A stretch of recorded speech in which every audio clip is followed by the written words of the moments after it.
नहमदुहु व नुसल्ली व नुसल्लिमु अला रसूलिल करीम। अम्मा बाद, बिस्मिल्लाहिर रहमानिर रहीम। अन सुफियान अस-सौरी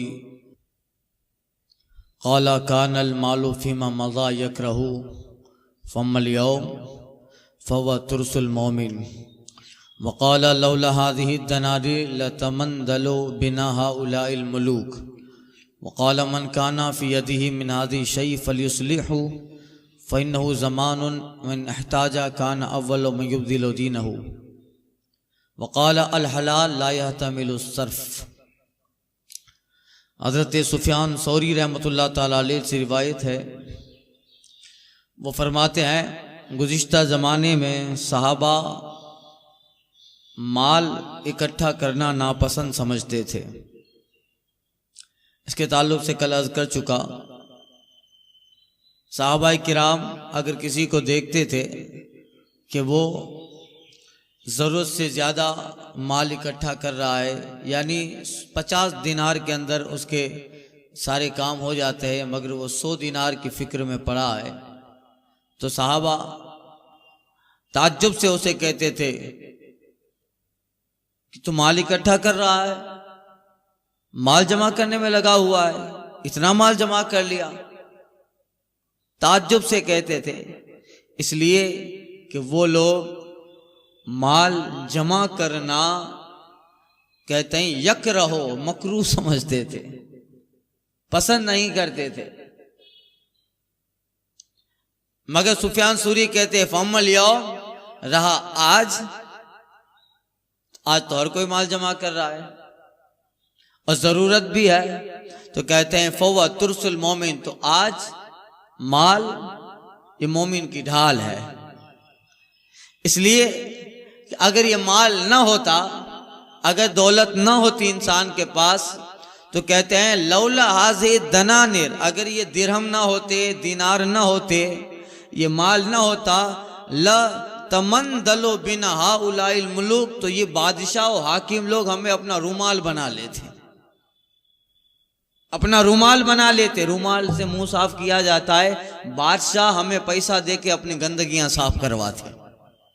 कत्ल वो करते और इल्जाम किसी और पे आता कि तेरी फैमिली के लिए तू फिक्र मत कर, उसकी सारी जिम्मेदारी हमारी है, सिर्फ फुला का कत्ल अपने सर पे ले ले, तुझे घर पे इतना पैसा पहुंचा दिया जाएगा। या कोई भी गलत काम किसी से करवा लेते, और मोहताज गरीब आदमी माल न होने की वजह से, माल के लालच में कोई भी काम करता, तो हाकिम और बादशाह लोग हमें अपना रुमाल बना लेते, जैसे चाहे इस्तेमाल करते। तो इसीलिए कहा अगर माल ना होता तो ये हाल हो जाता। इसलिए आज सुफियान सूरी कहते फौवा तुरसुल मोमिन, आज माल ये मोमिन का हथियार है, मोमिन की ढाल है।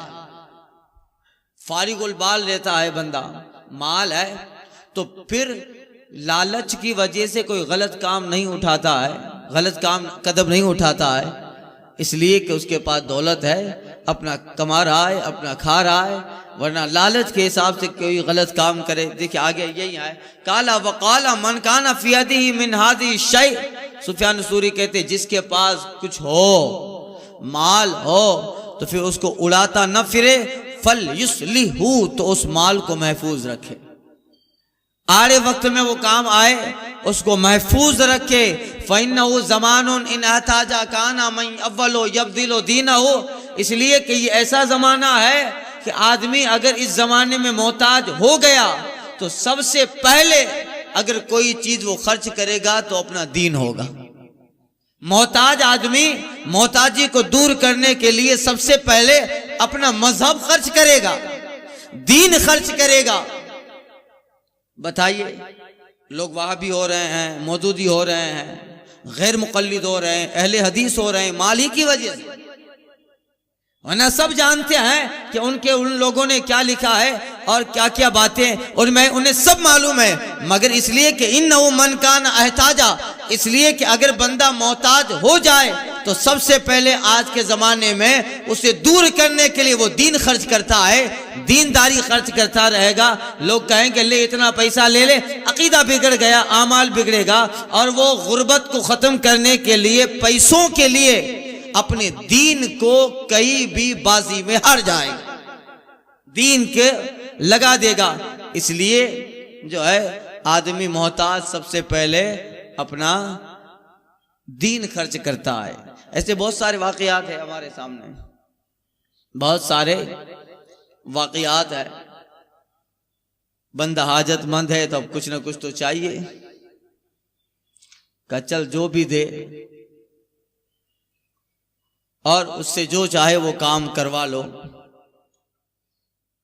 वहां भी लोग यही सब चीजें चलाते हैं। कोई गरीब आदमी आए तुझे रिक्शा ले देंगे, लारी दे देंगे। कल मैंने वाकया बयान किया, देहात का वाकया बयान किया सब लोग, तो वहाँ इसी तरीके से वो चलाते हैं। और आदमी अपने गुर्बत के लिए, अपनी मोहताजी को दूर करने के लिए जो है उन चीज़ों में आ जाता है। फिर आहिस्ता आहिस्ता उसका अकीदा बिगड़ जाता है, उसके आमाल बिगड़ जाते हैं। क्यों? इसलिए कि वो मोहताज था, पैसों और मोहताजी को दूर करने की वजह से दीन खर्च कर डाला, अकीदा खर्च कर डाला। इसीलिए जो है किसी के पास सुफियान सूरी फरमाते फियदी शय्युन, अगर माल है फल युस्ली हो तो फिर उसको जो है संभाल के रखे। इसलिए कि आज के जमाने में माल ये दीन के लिए, मोमिन के लिए हथियार है, ढाल है। ये उस जमाने में सहाबा का दौर था, वो अलग बात थी कि सहाबा किराम रिज़वानुल्लाह अलैहिम अजमईन माल इकट्ठा करना नापसंद समझते थे। मगर आज माल है तो संभाल के रखो, आगे काम आएगा। और फिर बंदा बिल्कुल फ्री और फारिग रहता है और चंद पैसों के लिए अपने दीन का, अपने मजहब का सौदा नहीं करता है। अभी सब यही हो रहा है, इलेक्शन करीब आते हैं और लोगों को दिखाने के लिए हमारे दो चार गरीब आदमियों को लेकर जाएंगे किसी जगह, अपनी इबादत खाने में जाएंगे और वो भी पूजा करेगा और मुसलमान से भी पूजा करवाएगा। दूसरे दिन अखबार में आएगा जामनगर में भाईचारा नो प्रतीक। उसे क्या मतलब? उसको हाजत थी, उसे ओहदा चाहिए, उसे दौलत चाहिए, और उस दौलत के लिए उसने दीन का सौदा कर लिया। एक अल्लाह को छोड़कर किसी और के सामने हाथ फैला रहा है, मकसद सिर्फ मोहताजी दूर करना है। इसलिए सरकार फरमाते हैं कि मोहताजी इंसान के दीन को पहले बर्बाद करती है। इसलिए मोमिन को इस हदीस का मफहूम गोया ये हो गया कि दौलत है तो संभालो, उससे दीन भी महफूज रहेगा और दौलत रहेगी तो अकीदा भी महफूज रहेगा। तो यही सारी चीजें आए। इसलिए फरमाया अल हलालो ला यहतमिलु सरफा, कहते हैं हलाल में फजूल खर्ची की गुंजाइश नहीं है। हलाल माल है तो फजूल खर्ची की गुंजाइश नहीं है। सुफियान सौरी कहते हैं वो मेहनत का कमाया है, हलाल है तो फजूल खर्च क्यों करते हो? उसको संभालो, तुम्हें नहीं तो तुम्हारे बच्चों के दीन की हिफाजत का जरिया बन जाए ये माल, तुम्हारी औलाद के दीन की हिफाजत का जरिया बन जाए ये माल, तो फिर उसको बचाओ और जिस मेहनत से कमाया है उसी एतबार से उसकी कद्र भी की जाए। वो सहाबा का दौर था कि माल इकट्ठा करना नापसंद समझते थे, वो उनकी हाल के एतबार से। और ये सुफियान सौरी का जमाना, ताबईन का जमाना है, उस वक्त ये कह रहे हैं हजरत सुफियान सौरी। तो आज के लिए तो ये बहुत जरूरी हो गया, बहुत जरूरी हो गया। जब ताबईन के जमाने में सुफियान सौरी ये कह रहे हैं तो फिर आज के जमाने में तो माल बहुत अहम हो गया। तो ये जरूरी है। इसलिए फरमाया हलाल ला यहतमिलु सरफा, हलाल में फजूल खर्ची की गुंजाइश नहीं है। जब हलाल है तो कहीं भी उसका 1 रुपया भी फजूल नहीं जाना चाहिए और उसको संभाल के रखना चाहिए। दुनिया की थोड़ी देर की कुछ लज्जतें मिले न मिले, मगर उस माल को अगर खर्च करो तो हलाल है तो हलाल रास्तों ही पर। वरना शादियों में 10, 15, 50 हजार का बैंड बाजा बुला लिया, नाचने वालियों को, रक्कासा को बुला लिया। निकाह तो 1 आधे घंटे का काम है, मगर उसके लिए 10-15 दिन तक जो उधम मचाते हैं, 10-12 दिन तक। अरे कुछ रिपोर्ट तो ऐसे लोग बताते हैं कि हमारे यहाँ तो रिवाज है लगन निकालते हैं। आते ना, हमारी बेड़ी में है, बापू लगन निकाल दो। कितने निकाले? 10-15, यानी 10 दिन तक शादी चलेगी। कब? 10 दिन के बाद निकाह हो।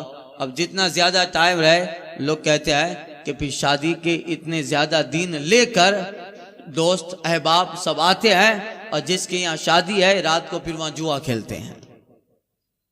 होता है कि नहीं होता? ये जुआ खेलते हैं और शराब पीते हैं, निकाह के नाम पर अय्याशियां हो जाती है और फिर निकाह और इस तरह के शोरात के नाम पर रात 2-2, 3-3 बजे तक बैंड बाजे, संगीत, साजो संगीत की महफिलें, नाचने वालियां, अल्लाह अकबर, जिसको सुन देखकर एक ईमान के गैरत का जनाजा निकल जाए। ये सारी फजूल खर्चियां।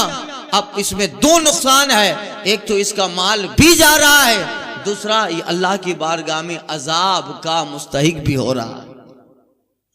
फिर बंदे को जब इसकी सजा दी जाएगी कयामत में, हदीस पाक का मफहूम इमाम मोहम्मद गजाली कहते हैं, बंदा कहेगा कि दुनिया में जो बुरा काम किया उससे फायदा तो इतना न मिला, मगर नुकसान यहां बहुत आ गया, फंसा पूरी तरह से हूं। तो यही है कि अल हलाल ला यहतमिलु सरफा, हलाल में फजूल खर्ची की गुंजाइश नहीं है। जब माल हलाल है तो फिर उसको हलाल तरीकों पे इस्तेमाल करना चाहिए, ताकि वो माल अगर हलाल तरीके पे इस्तेमाल हुआ है तो फिर अल्लाह ताला उसमें सवाब भी देता है, सवाब भी देता है। अब 5 साल तक बाप कमाता रहा, 10 साल तक कमाता रहा, रोजाना 200, 15, 500, 1000 जमा करते करते बेटी की शादी करवानी है, बेटे की शादी करवानी है। वो इतना सही समझता कि तू 5 साल तक मेहनत करके अपने बच्चों के निकाह के लिए पैसा जमा किया, वो एक ही रात के अंदर गलत काम और फजूल खर्ची में वो पैसा उड़ा देता है। लोग क्या कहते हैं, बापू हकड़ो छोकरू है, हकड़ी छोकरी है, लाव ॾिसी गनु, बोलते हैं, बोलते हैं ना, बापू छेलो छोकरो है, पछी तो कोई नो लाव ॾिसी गनु। फिर और भी लाव आते हैं, कावे तो बापू बधे थी वियो हवे, पोतरे के थोड़ा रमाई गनु। फिर ये सब होता है, चलता ही रहते हैं, आरज़ू खत्म नहीं होती है। काकड़ो छोकरो निकाह थी ने पछी जो है आराम थी, मौत अची ने कोई वांधो नो, पछी शादी हो जाती है कि हवे पोतरा थी ने थोड़ो कनी के रमाई गणु, पछी बापू रिटायर थी उन्हें, फिर भी नहीं रिटायर हुआ तो हवे पोतरा यानी जी शादी नारी गणु, यानी जी लग्न नारी गणु, पछी रिटायर थी उन्हें। ये आरज़ू है बढ़ती रहती, अब कब होगा रिटायर भाई? ये होता है कि नहीं होता? तो जिस माल को उसने इतने साल तक जमा किया, उस हलाल माल को फजूल खर्ची में चंद लम्हों में जाये फरमा दिया। इसीलिए कहा अल हलाल ला यहतमिलु सरफा, याद रखो हलाल में फजूल खर्ची मत किया करो। वैसे हर माल में फजूल खर्ची जायज नहीं है। अल्लाह फरमाता इन्नल मुबद्दिरीन कानू इख्वान शयातीन, फजूल खर्च माल करने वाले, माल फजूल खर्च करने वाले शैतानों के भाई हैं। माल फजूल खर्च करने वाले शैतानों के भाई है, they are brothers of the Satan, शैतानों के भाई हैं। तो बताइए, इस जब आदमी हलाल थोड़ा ये कह ले कि आदमी जब मेहनत से कमाता है ना, उसको थोड़ा डीपली देखे, मैं किस मेहनत से कमाता हूँ, सुबह निकल जाना, शाम तक रहना और काम करते रहना, उसको उसकी कदर होनी चाहिए। और यकीनन बंदे को कदर होती है, अक्लमंद को अपने हलाल कमाई की कदर होती है। एक साहब थे, उन्होंने अपने बेटे से कहा कि अब तू बड़ा हो गया है, तेरी शिकायतें बहुत आ रही है, जा अब तुझे घर पे खाना नहीं मिलेगा। बाप तंबीह करना चाहता है, तालीम देना चाहता है, बाप बेटे को सिखाना चाहता है कि तू अपने पाँव पे कैसे खड़ा रहेगा। आज के बाद तुझे घर में खाना नहीं मिलेगा, तू कमा के आ, कमा के दे, तब खाना मिलेगा। अब बेटे को 15-18 साल तक बाप ने लाड प्यार बहुत दिया था, अब आज पहली मर्तबा कमाना है, उसके लिए तो बहुत मसला हो जाएगा। बाप गुस्से वाला था, जाओ शाम को आओ, जब कमा के आ तो खाना, वरना नहीं खाना है। माँ तो माँ होती है। माँ ने कहा मेरा बेटा आज तक कभी बाहर गया नहीं, कमाएगा कैसे? माँ ने चुपके से उसको एक चांदी का सिक्का दिनार दे दिया।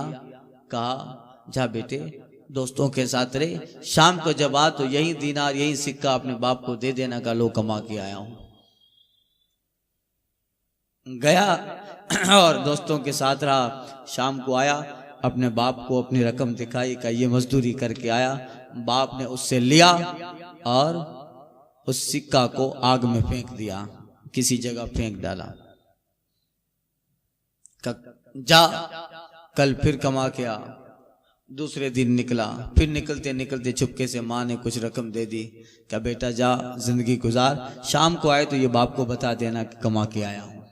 2-4 मरतबा, 1-2-4 दिन गुजर गए तो माँ कहती बेटा जितना जमा किया था अब तो मेरे पास वो खत्म हो गया, अब तो तुझे रियल में मेहनत करनी पड़ेगी, अब तुझे मेहनत करनी पड़ेगी, अब मेरे पास नहीं है कि तुझे दूं और तू शाम को अपने बाप को दिखा दे। अब गया, जाने के बाद उसने एक बाग की रखवाली की, मजदूरी की, बोरियां उठाई, सारा दिन पसीने से शराबोर रहा और आकर अपने बाप से कहता है लो ये कमा के लाया हूं। जैसे बाप को देता है, बाप उसको आग में फेंकना ही चाहता है, बेटा हाथ पकड़ लेता है, नहीं अब्बा जान इसमें मेरा पसीना है। कहां बेटा आई, अब ये तेरी मेहनत का लगता है, ये तेरी मेहनत का लगता है। पहले तूने हाथ नहीं पकड़ा 2-3 मरतबा, इसलिए कि तुझे कदर नहीं थी, ऐसे ही मिल जाता था।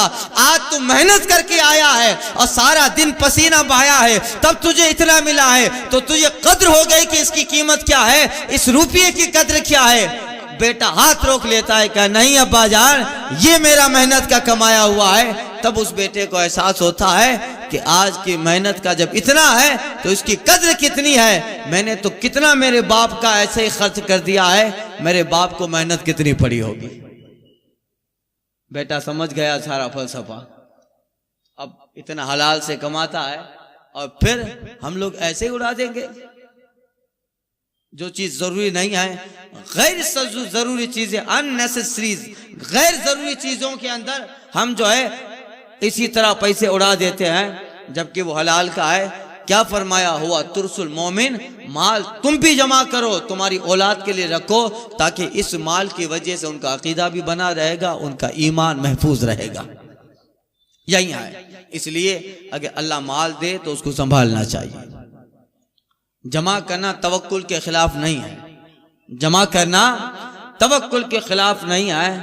आदमी जब बिल्कुल फ्री रहता है ना, देखिए एक हदीस शरीफ में आया है क़यामत की निशानियां, उसमें बयान किया गया है कि सरकार सल्लल्लाहु अलैहि वसल्लम ने फरमाया एक ज़माना ऐसा होगा कि लोगों के पास इतना माल होगा, इतना माल होगा कि फिर लोग हर एतबार से कैपेबल और सक्षम होंगे। अब साहबा को तो मजदूरी करना पड़ता था, जाते थे मौलाए कायनात अल्लाह अल्लाह, सुबह निकल जाते शाम तक मजदूरी करते, बाग की रखवाली करते थे, है क्या नहीं। तब साहबा जब सोचते हैं कि इतना सारा माल आएगा, तब देखिए उनकी नीयत कैसी है कि या रसूल अल्लाह जब इतना सारा माल आएगा तो बंदा कमाने से बेफिक्र हो जाएगा, तब तो इबादत करने में बड़ा लुत्फ आएगा, तब तो इबादत करने में, यानी हम जब नमाज पढ़ते हैं या रसूल अल्लाह तो हम नमाज भी पढ़ते हैं और फिर एक वक्त हम कमाने में भी निकाल देते हैं। अगर कमाना ना होता तो सारा वक्त इबादत में गुजारते या रसूल अल्लाह। आगे ऐसा जमाना आएगा कितना सारा माल होगा उम्मत के पास या रसूल अल्लाह, जब इतना सारा माल होगा तब तो फिर नमाज और इबादत में बड़ा लुत्फ आएगा कि सिर्फ नमाजें हैं, कमाने का कोई टेंशन नहीं है कि बहुत सारा अल्लाह ने दे दिया है। अब उनकी नीयतें कैसी थी?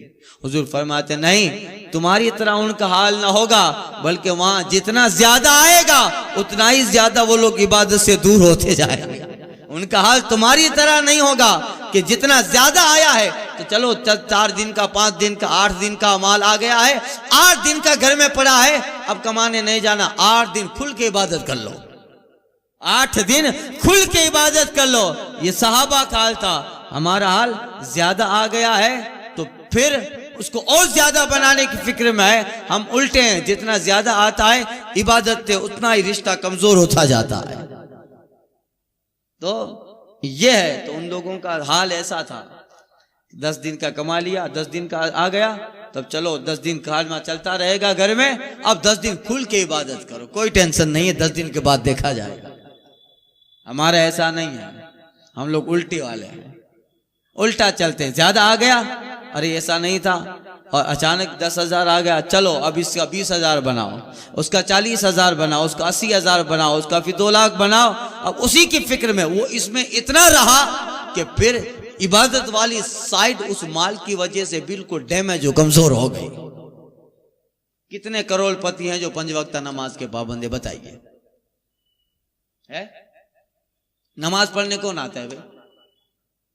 अक्सर कहता हूं, कौन नमाज पढ़ने आता है? नमाज पढ़ने आता है लारी वाला, नमाज पढ़ता है दुकान वाला, नमाज पढ़ता है गांव का गरीब आदमी, मजदूर किस्म का आदमी, नमाज पढ़ेगा लोअर क्लास में जीने वाला, नमाज पढ़ेगा माशरे में बिल्कुल जो है नीचे दर्जे का आदमी है, जो खाता है कमाता है 200-500 कमाता है, दुकान वाला, लारी वाला, फेरी वाला, मजदूर किस्म का, वही लोगों से मस्जिदें भरी हैं। बाकी जो खरबोपति हैं वो साल में 1 मरतबा ईद पढ़ता है कि नहीं? अब हमारे मुआशरे में जो लोग हम जिसे पैसे वाला कहते हैं वो पैसे वाला नहीं है, हम जिसे कहते हैं कि ये बहुत बड़ा सेठ है वो सेठ नहीं है, उसके पास हमारी बनिस्बत थोड़ा ज्यादा है, हम लोग 1000 कमाते तो उस महीने में 2 लाख कमाता है, वो उसकी एतबार से, आज के एतबार से वो खुश रहे। मालदार तो वो होते थे कि आप अगले तारीखें पढ़ो, उनके पास जो माल होता था कि बादशाह अपना तख्त भी सोने का बनवाता था। फिरौन ने ऐसा बाग बनाया था कि आदमी 1 महीना तक चलता रहे तो बाग खत्म ना हो, समझे? और फिरौन की जो दाढ़ी थी ना, वो दाढ़ी में सच्चा डायमंड, छोटे छोटे दाढ़ी में मोती पिरो दिए थे।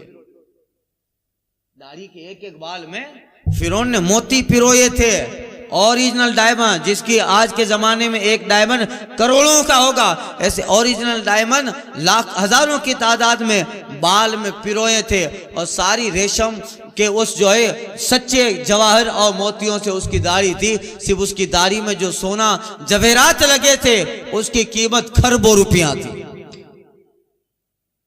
वो मालदार उसे कहा जाए। बाकी हम जिसे अपनी आबादी में मालदार कहते हैं वो हमारी बनिस्बत मालदार है, चंद लोगों की निस्बत मालदार है, इस गांव की निस्बत मालदार है, वो एतबार से है, वो मालदार नहीं। वो तो है, आप लोग भी माशाल्लाह अच्छा खासा कमा लेते हो। आम लारी वाला 1000 रुपया कमाता है, आप रोजाना 3000 कमा लेते हो।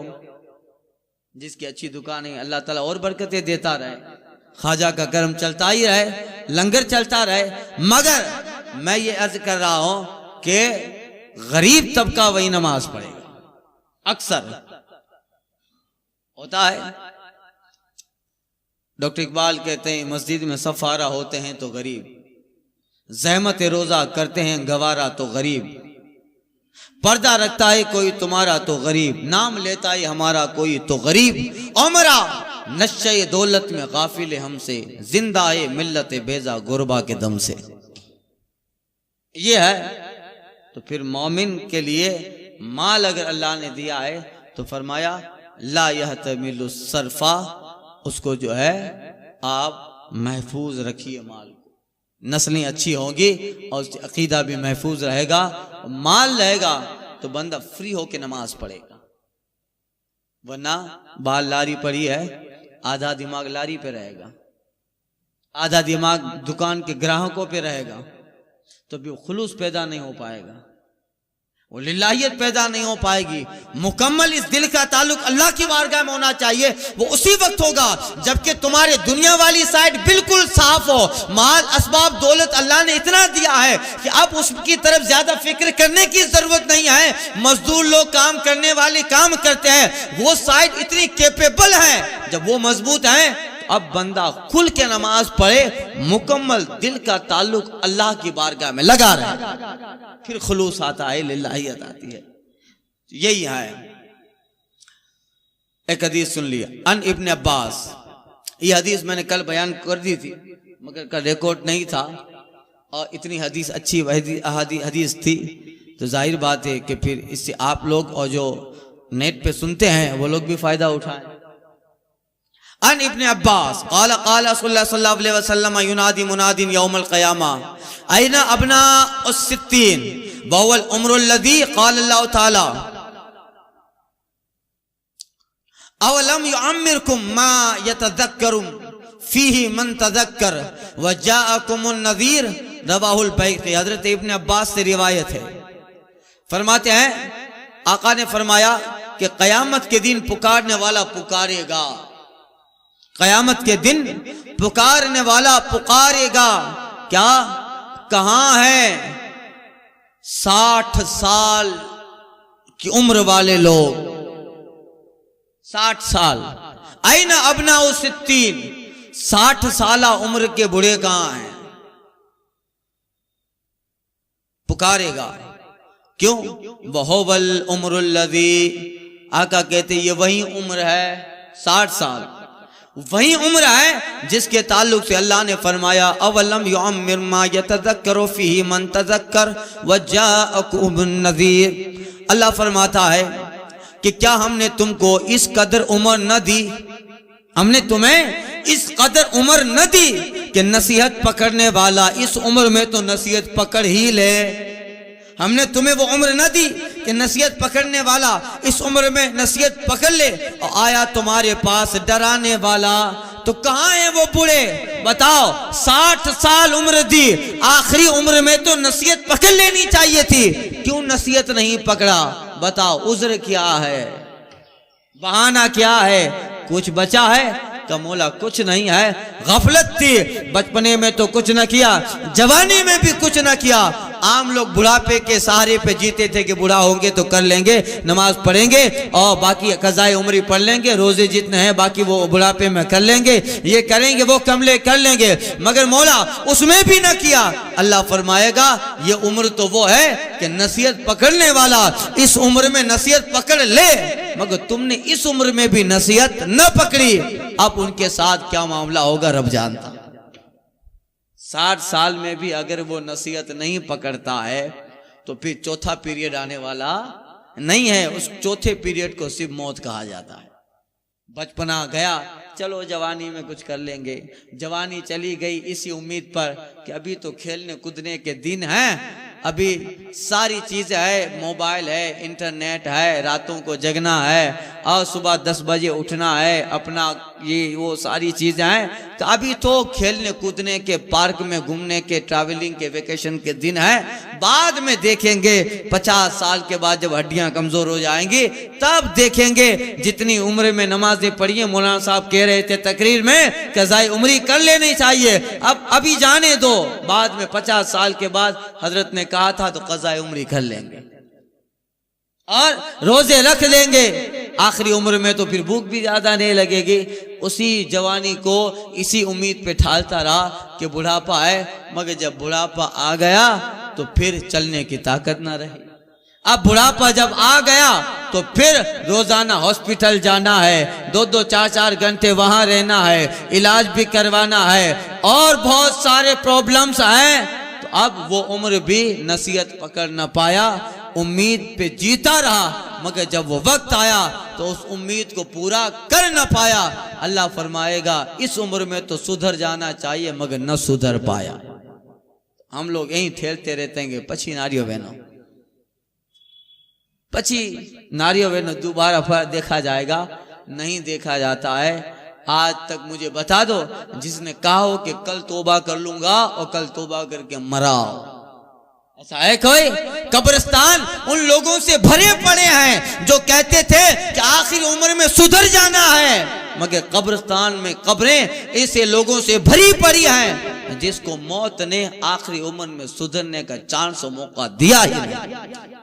तो फिर ये जो वक्त है वो वक्त बुढ़ापे से पहले इस वक्त को गनीमत जानना चाहिए और इसमें कुछ अमाल करने चाहिए, इसलिए कि ये अमल का ज़माना है और इस ज़माने की नेकियां अल्लाह को पसंद है। वक्त पे काफ़ी है, एक कतरा आबे खुश हंगाम का, जल गया खेत फिर बरसा मीह तो किसका।